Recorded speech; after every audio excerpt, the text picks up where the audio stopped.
जय शिवराय. आजच्या या शिवस्वराज्य यात्रेसाठी मंचावर उपस्थित असणारे आपल्या सर्वांचे मार्गदर्शक राष्ट्रवादी काँग्रेस पक्ष शरदचंद्र पवार पक्षाचे प्रदेशचे अध्यक्ष आदरणीय जयंतरावजी पाटील साहेब, खरं तर विदर्भाचा स्वाभिमान आणि एक मूर्तिमंत प्रतीक की जेव्हा योद्धा शरण येत नाही तेव्हा त्याला घेरण्याचा प्रयत्न होतो आणि तरी जो योद्धा लढत असतो त्या योद्ध्याचं प्रतीक असणारे आदरणीय अनिल बाबू देशमुख, माजी मंत्री रमेशजी बंग, माजी खासदार मधुकरजी कुकडे ज्यांनी आपल्याला मार्गदर्शन केलं ते महबूबभाई शेख, सुनीलजी गव्हाणे, पंडितजी कांबळे, शबीरभाई विद्रोही, दीनानाथ पडोळेजी, दिलीपजी पनकुळे, बजरंगसिंग परिहार, प्रवीणजी कुंटे पाटील, जानबाजी मस्के, किरणजी अतकरी, शैलेंद्रजी तिवारी, आमचे टाकचंद साहेब असतील, ईश्वरजी असतील, आपण सगळे मान्यवर पत्रकार बांधव आपण सगळेजण पूर्ण कल्पना उशीर झाला त्यामुळे फार वेळ घेणार नाही. फार वेळ घेऊ. मला असं वाटलं आता ट्रेलर दाखवून दाखवतो पिक्चरला परत विधानसभेच्या प्रचाराला येतो ना, कारण हिसाब तो चुकता करना पड़ेगा भाई. मैं तो भंडारा गोंदिया आया नहीं था, पण जयंत पाटील साहेब भंडारा गोंदियाचे नेते जरूर माझ्या मतदारसंघात आले होते लोकसभेला प्रचार करायला. तो हिसाब तो बराबर होगा, जवाब मिलेगा और करारा जवाब मिलेगा. कारण भंडारा गोंदियामध्ये बोलताना खरं तर एक भावना महत्वाची अशी आहे कि दुश्मनों से गिला नहीं जो सामने सीने पे वार करते हैं. हमें दुश्मनों से गिला नहीं जो सामने सीने पर वार करते हैं. शिकवा तो उन गद्दारों से है जो पीठ पर वार करके दिल पे जख्म देते हैं. कारण जे पक्षात घडलं त्याच्याविषयी अनेक जण आधी बोलून गेले. प्रत्येकाने का भूमिका बदलल्या, कशासाठी भूमिका बदलल्या, मोठमोठे नेते असतील, काहींना विकासाची भूमिका होती. तेव्हा एका शाळेमध्ये एका शिक्षकाने विचारलं, शिक्षकांनी पोरांना विचारलं, ताई बाळा विकास म्हणजे काय? पोरांनी सांगितलं, मास्तर तुम्ही छडी मारायला गेले का पळून जाणं याला विकास म्हणतात. मास्तर म्हणले, इकडे ही कुठली विकासाची व्याख्या ती सांग. मास्तर काय चुकीचं बोललो, तुम्ही छडी मारायला लागले का पळून जाणं त्याला विकास म्हणतात. मास्तर म्हटलं, अरे विकासाची ही कुठली व्याख्या? मास्तर म्हटलं, मग ज्यांच्याकडे बघून आम्ही राजकारण बघतो ते राजकारणी दुसरं काय करतात? विकासाचं दुसरं नाव कातडी बचाव आहे का? हाच प्रश्न खरा तर पडतो. आणि हा भंडारा गोंदियातल्या सर्वांना नक्कीच हा प्रश्न पडला असेल. कारण 2009 साली लोकसभेमध्ये पराभव झाल्यानंतर खरं तर आदरणीय शरदचंद्रजी पवार साहेबांनी स्वतःच्या मुलीला, स्वतःची मुलगी जी निवडून आली होती त्या स्वतःच्या मुलीला आदरणीय खासदार सुप्रियाताई सुळे यांना केंद्रीय मंत्री केलं नव्हतं, पण लोकसभेला जे उमेदवार पराभूत झाले होते त्यांना राज्यसभेवर घेऊन त्यांना केंद्रीय मंत्री केलं.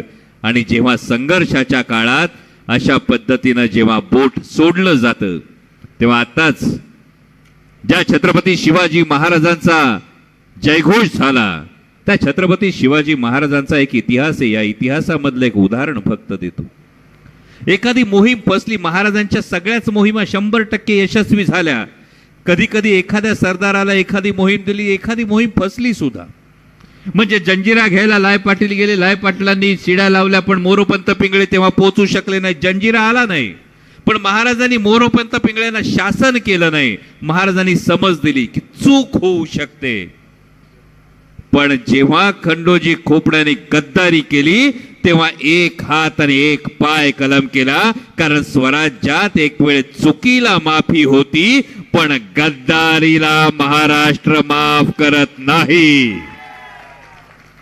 गद्दारीला महाराष्ट्र माफ करत नाही. आणि म्हणूनच आज जी परिस्थिती आपण महाराष्ट्रात बघतो, जी राजकीय परिस्थिती पाहतो, विधानसभेच्या तुम्ही सगळ्यांनी इच्छा व्यक्त केली तुम्ही प्रत्येकाने सांगितलं, म्हणजे कोणीतरी सांगितलं बडी शिद्दत से हमने घर सजाया है, म्हणजे घर आम्ही सजवलं, आता दुसऱ्याच्या हातात चावी देऊ नका, असं तुमचं सगळ्यांचं म्हणणं आहे. पण चावी द्यायची वेळ कधी येणार तेच कोणाला कळत नाही. विधानसभेच्या निवडणुका लागणार कधी तेच कोणाला कळत नाही. कारण महायुती सरकारला हे कळून चुकलंय. त्यांनी किती काही केलं तरी महाराष्ट्राचं ठरलंय महाविकास आघाडीचंच सरकार आणायचंय. आणि विशेषतः तुमसर विधानसभा मतदारसंघामध्ये तर वेगळं टेन्शन असेल. ज्यांनी कोणी भूमिका बदलल्या, काल सर्वे आलेला बघितला तुम्ही. एक सर्वे आला, या सर्वे मध्ये सध्या जे काही गुलाबी जॅकेट घालून हिंडतात, या गुलाबी जॅकेटवाल्यांना फार फार तर 12 जागा येईल असं दाखवलं. किती? आता सांगा, 28 कंच्या. हाय का ना प्रॉब्लेम? गेले 40, सर्वे दाखवतोय 12, बाकीच्या 28 जणांनी काय करायचं? हा, बसायचं नाही, तुम्ही बसवायचं ठरवलंय. आणि हे चित्र अख्ख्या महाराष्ट्रात दिसतंय. आणि त्यामध्ये जे 28 मधलं गणित आहे, या 28ला तुमसर विधानसभा अपवाद असू देऊ नका, हीच तुम्हाला कळकळीची सांगणं आहे. कारण मी इथं मोठ्या प्रमाणात माझ्या माता भगिनी बसल्यात. तुम्हाला सगळ्यांना एकतर पहिल्यांदा विदर्भात आल्यानंतर मनापासून ऊर भरून आला.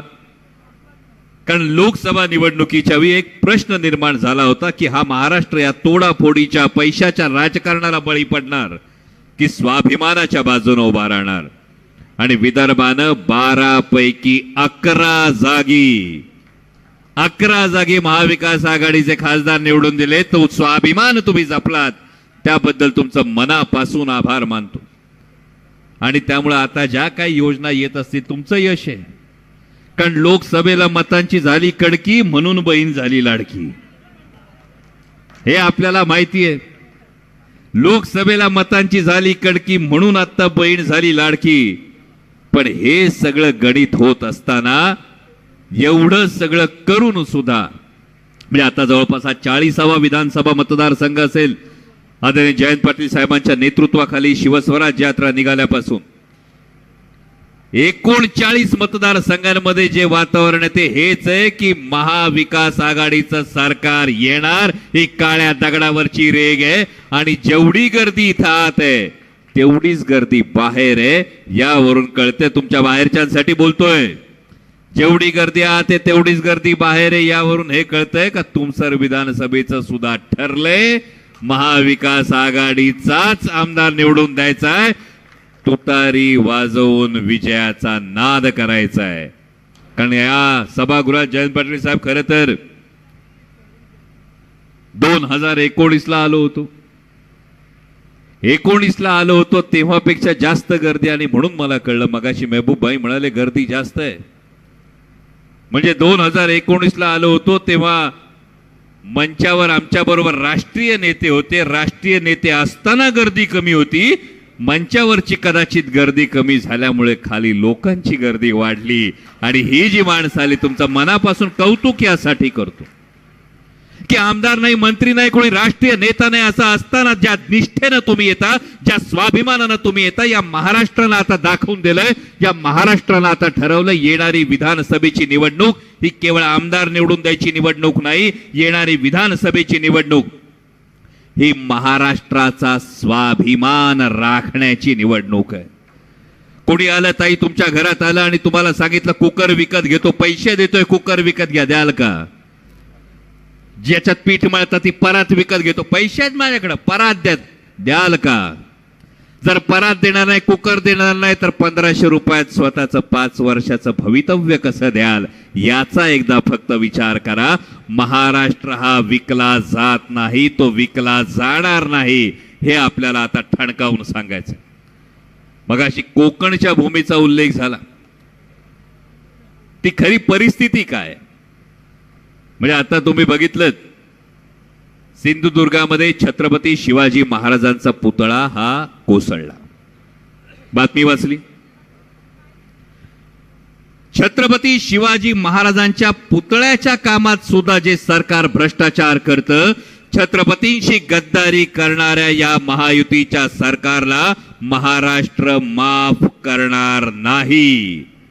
आणि म्हणूनच नक्की परिस्थिती काय महाराष्ट्राची बघा. कोण म्हणतं मालवणात पुतळ्यानं किंवा सरकारनं माती खाल्ली? कोण म्हणतं मालवणात म्हणजे सिंधुदुर्गात पुतळ्यानं किंवा सरकारनं माती खाल्ली? महाराष्ट्राची परिस्थिती पाहून पुतळ्यानं स्वतःहून मान टाकली. बदलापुरात रांझाचा पाटील खदा खदा हसत होता. बदलापुरात रांझाचा पाटील खदा खदा हसत होता. लाज, शरम, सुरक्षितता यांचा चौरंगा होत होता. गुलामांचे बाजार इथं पुन्हा सजले जात होते. गुलामांचे बाजार इथं पुन्हा सजले होते. खोक्यांच्या बदल्यात आमदारच काय, इथं मंत्री सुद्धा विकले होते. नेताजी, तानाजी, बाजी आता पूर्वीसारखे राहिले नव्हते. इतिहासात नावं होती नेताजी पालकर, तानाजी मालुसरे, बाजी प्रभू देशपांडे. पण नेताजी, तानाजी, बाजी आता पूर्वीसारखे राहिले नव्हते.